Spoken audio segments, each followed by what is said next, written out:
परिपूर्ण रूपम ज्ञानेव चिन्त्यं मम देह नित्यं शाश्वं वदान्यमदितं भवसिन्धुरूपम् देहं कुलाकुलकुण्डलिनिवै प्रपन्नम्।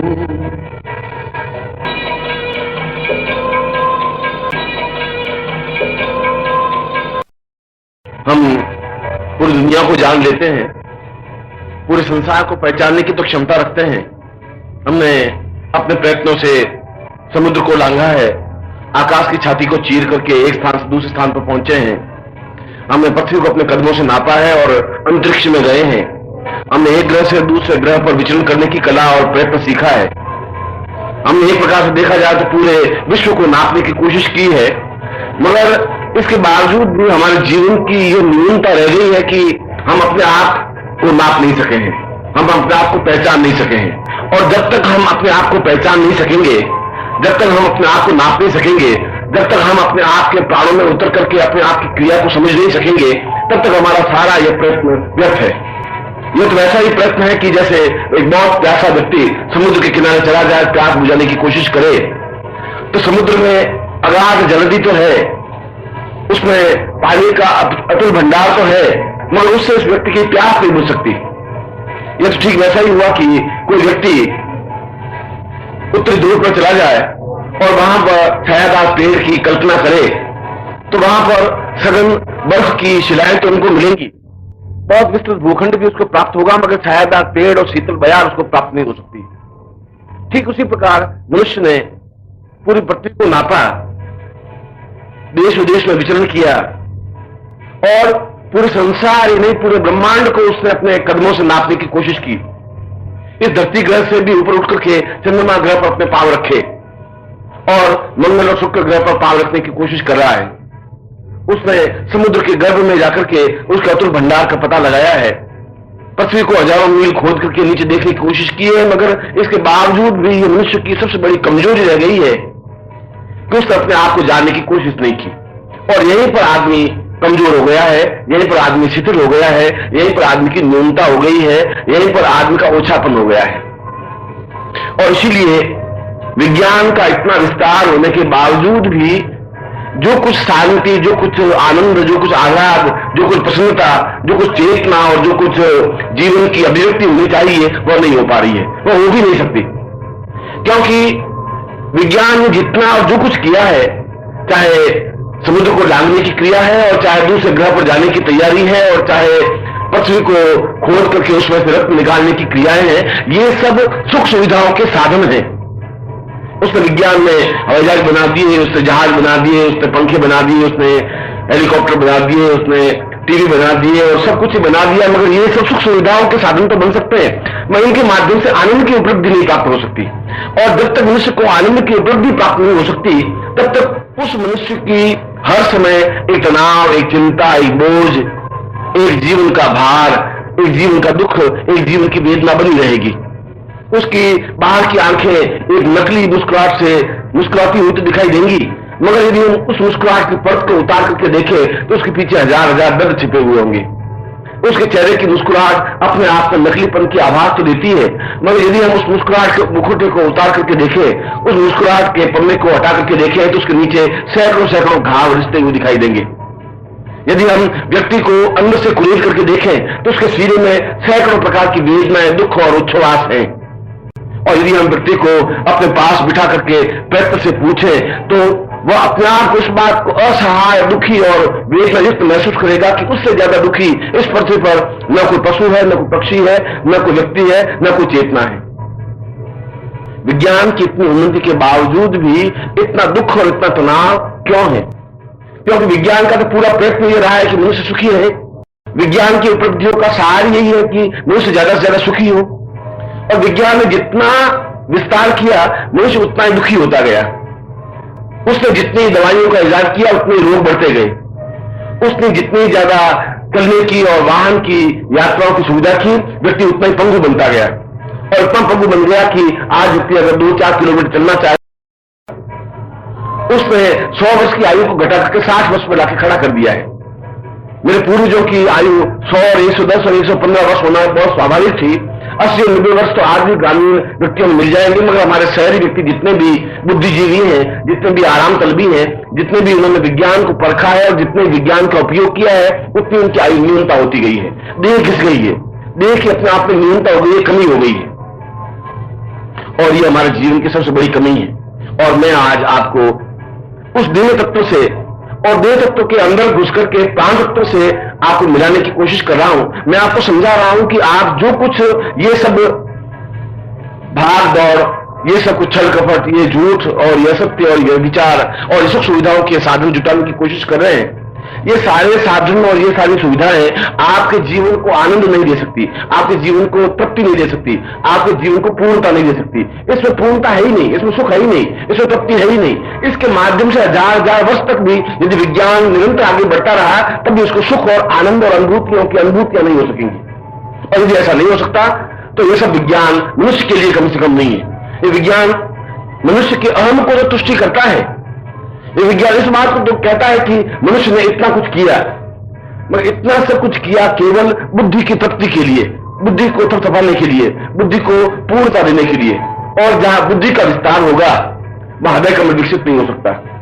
जहां बुद्धि को तुष्टि मिलेगी वहां हृदय में आनंद की हिलोड़ नहीं हो सकती। जहां बुद्धि को अपने आप में चेतनता प्रदान करने की कोशिश की जाएगी वहां श्रद्धा पैदा नहीं हो सकती, और जहां श्रद्धा पैदा नहीं है वहां आनंद की उपलब्धि नहीं हो सकती। क्या बुद्धिजीवी व्यक्ति मेघों के घुमड़ते हुए आवाजों को नहीं सुन सकता? एक वैज्ञानिक को यदि हम वसंत ऋतु में खड़े कर दें तो उस पत्तों की सरसराहट में जो ध्वनि है, जो संगीत है, वह वैज्ञानिक नहीं सुन सकता। उस भ्रमणों की गुंजरण के संगीत को कम से कम वैज्ञानिक समझ नहीं सकता। नदी के कलकल और छलछल में जो गायन छिपा हुआ है उसको वैज्ञानिक आंक ही नहीं सकता, संभव नहीं है, क्योंकि उसको आंकने के लिए विज्ञान के पास कोई पैमाना नहीं है, उसको आंकने के लिए विज्ञान के पास कोई साधन नहीं है। उस साधन के माध्यम से उस आनंद की अनुभूतियां नहीं हो सकती, और ईश्वर ने सुख की अपेक्षा आनंद का विस्तार बहुत ज्यादा किया है। उस नदियों में एक संगीत दिया है, उस मेघों में एक बिजली भरी है, उस इंद्रधनुष में सैकड़ों रंग भरे हैं, उस उमड़ते घुमड़ते बादलों के माध्यम से संगीत एक दूसरे के द्वारा प्रेषित किया है, उसने कोयल में कूक भरी है, उसने मयूर में उन्नति की गरिमा दी है, उसमें चेतता दी है, तुलता दी है, और यह सब प्रभु ने इसलिए दिया है कि व्यक्ति आनंद की उपलब्धियों को प्राप्त कर सके। और दुख इस बात का है कि व्यक्ति जो कुछ प्राप्त करना चाहिए था वह नहीं कर रहा है, जो कुछ प्राप्त करने की आवश्यकता नहीं है उसको प्राप्त करने के लिए भाग दौड़ कर रहा है, और यह भाग दौड़ उसकी शमशान में जाकर समाप्त होती है, क्योंकि वह दौड़ता है सुख सुविधाओं का साधन जुटाने के लिए, और वह खुद स्वयं उस सुख सुविधाओं का लाभ नहीं उठा पाता। व्यक्ति लाखों रुपए कमाता है कि मैं सुख उपयोग कर सकूंगा, वह हरिद्वार नहीं जा सकता, वो गंगा किनारे बैठ करके गंगा की लहरों को नहीं सुन सकता, वह गंगोत्री में जाकर के बर्फ की शिवलिंग को देख नहीं सकता, वह अमरनाथ में जाकर प्रभु के दर्शन नहीं कर सकता, वह केवल उस व्यापार में और उस धन के पीछे पागल की तरह बेटा सब दौड़ता दौड़ता एक दिन थक करके शमशान में जाके कफन ओढ़ करके सो जाता है। ये मनुष्य के प्रारंभ है, ये मनुष्य का अंत है, और यदि ये मनुष्य का प्रारंभ और ये मनुष्य का अंत है तो ऐसे मनुष्यता को जीवन में कोई स्थान नहीं है, कोई उपयुक्तता नहीं है, जीवन का कोई अर्थ नहीं है, कोई जीवन की कोई चेतना नहीं है, ये जीवन का सुख नहीं है, ये जीवन का सौभाग्य नहीं है, ये मनुष्यता ही नहीं है। हमारे ऋषियों ने कम से कम इसको मनुष्यता नहीं कहा है, हमारे ऋषियों ने इसको आनंद की उपलब्धि भी नहीं कहा है, हमारे मनुष्य ने और हमारे ऋषियों ने इसको जीवन की पूर्णता भी नहीं कहा है। उन्होंने तो जीवन की पूर्णता को कहा है कि हृदय के अंदर से आनंद का उद्रेक हो। कृष्ण ने गीता में कहा है कि अगर ब्रह्मांड को तुम्हें देखना है तो हृदय के अंदर झांक करके देखना पड़ेगा, क्योंकि पूरा विश्व और पूरा ब्रह्मांड तो तुम्हारे अंदर है। उसके लिए तुम्हें चंद्रमा ग्रह और मंगल ग्रह और शुक्र ग्रह की यात्राएं करने की जरूरत नहीं है। तुम स्वयं भीतर झांक करके देखोगे तो सैकड़ों सैकड़ों ग्रह तुम्हारे चारों ओर चक्कर लगा रहे हैं, सैकड़ों सैकड़ों पृथ्वियां चारों तरफ घूम रही हैं। तुम अपने आंख बंद करके देखने का प्रयत्न करो, और इस आंख बंद करके देखने की प्रक्रिया को ध्यान प्रक्रिया कहा गया है, और योगियों ने इसको कुंडलिनी जागरण की अवस्था कहा गया है।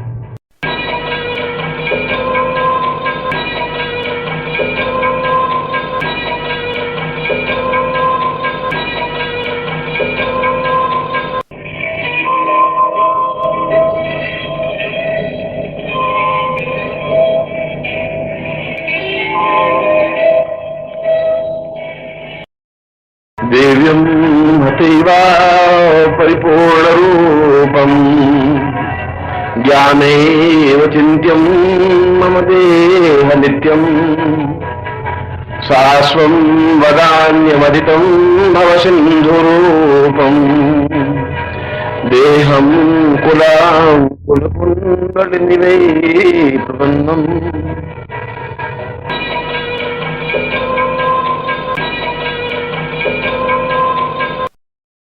We can understand the Kundalini.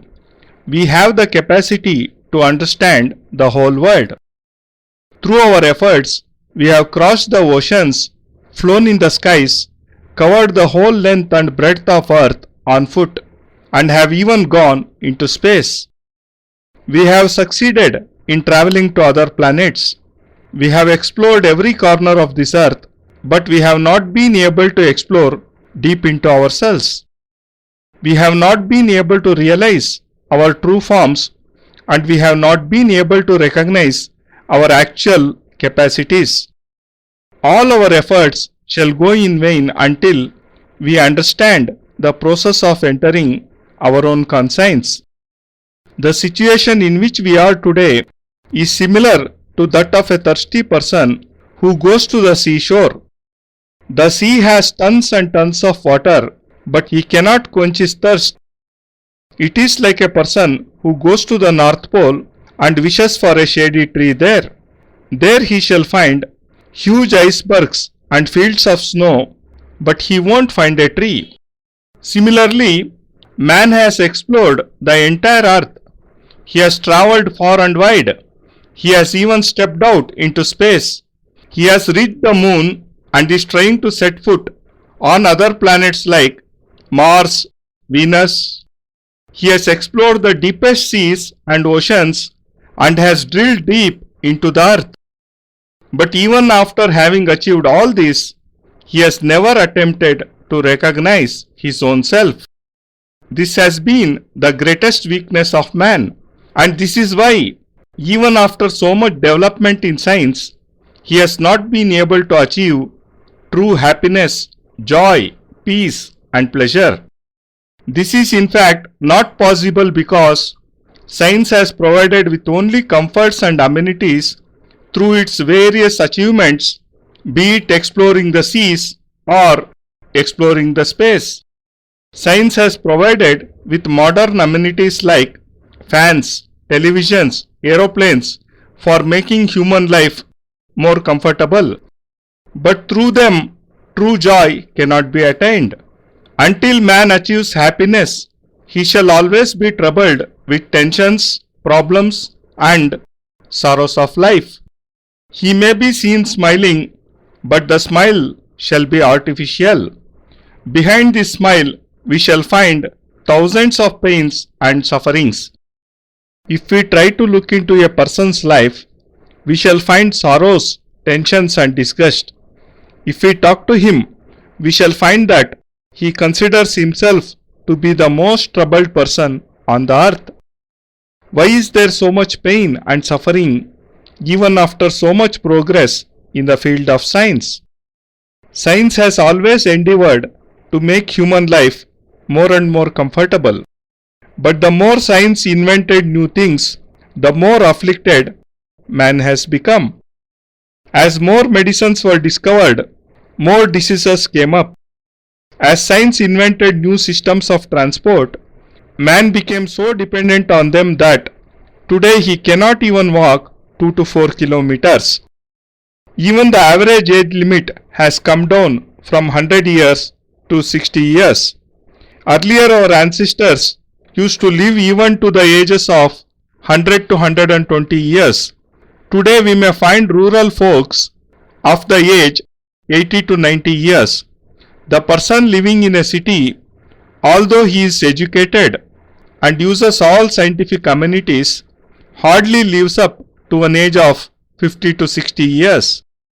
I am trying to help you enter your bodies and reach the soul which lies within. I am explaining to you that this fast life, this deceit, these lies, and these amenities cannot give you true joy in life. These cannot bring satisfaction, peace, and totality in your life. If this is so, then science is not at all useful to man. Science just builds the ego and vanity in man. Science says that man has achieved so much, but in which field? Fine, the minds have developed, but the feelings of the heart, like love and affection, have been subdued. Where mind is predominant, there cannot be true joy. Where mind prevails, devotion cannot generate. And where devotion cannot generate, there can never be happiness. A mind-oriented person cannot realize happiness in the thundering of the clouds. A scientist cannot hear the music produced by the rustling of leaves in springtime. The scientist cannot understand the humming song of a bee. He cannot enjoy the rhythmic beat of waves. And why? Because science has no instrument to measure such things. In comparison to comforts, God has given unlimited, boundless extent to joy. He has instilled music in the flow of a river. He has filled the clouds with lightning. He has bestowed the clouds with thunder. He has instilled music in the voice of a cuckoo and has blessed a peacock with an enchanting dance.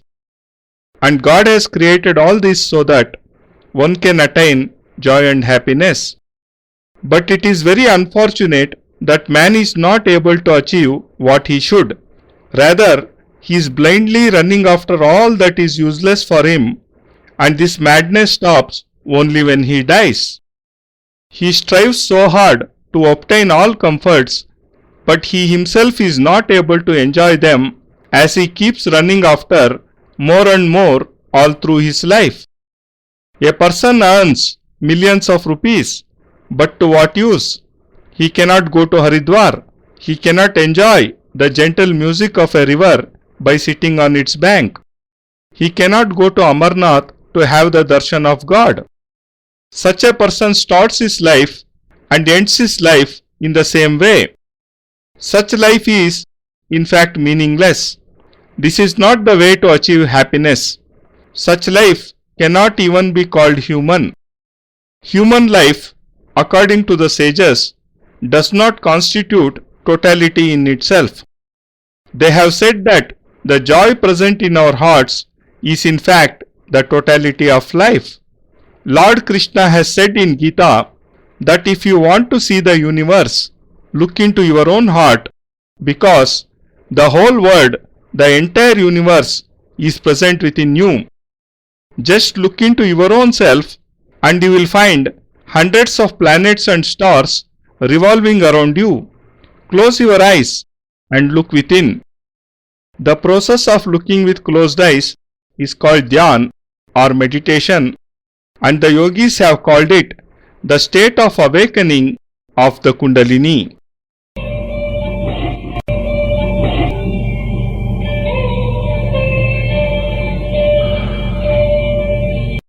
Narayanotvam Nikhileshwarotvam Mata Pita Guru Atma Twamevam Brahma Tvam Vishnu Rudra Twamevam Siddhashramo Guruvam Pranamyam Tvameva Mata Cha Pita Tvameva Tvameva Bandhuscha Saka Tvameva Tvameva Vidya Dravinam Tvameva Tvameva Sarvam Mama Deva Deva.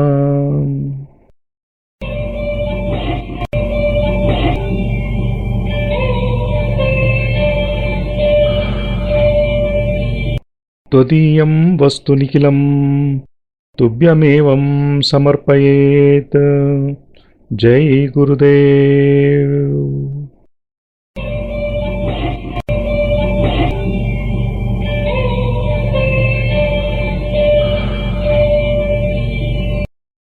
ಪರಮಪೂಜ್ಯ ಗುರುದೇವ್ ಯೋಗಿರಾಜ್ ಸ್ವಾಮಿ ನಿಖಿಲೇಶ್ವರಾನಂದಜಿ ಮಹಾರಾಜರ ಪವಿತ್ರತಮ ದಿವ್ಯ ಚರಣಾರವಿಂದಗಳಲ್ಲಿ ಸಪ್ರೇಮಪೂರ್ವಕ ಸಮರ್ಪಣೆ. ಈ ಭಾವಾನುವಾದ ಅತ್ಯಂತ ಕೃತಜ್ಞತಾಪೂರ್ವಕವಾಗಿ ಗುರೂಜಿ ನಿಖಿಲ್ ಸಚ್ಚಿದಾನಂದ.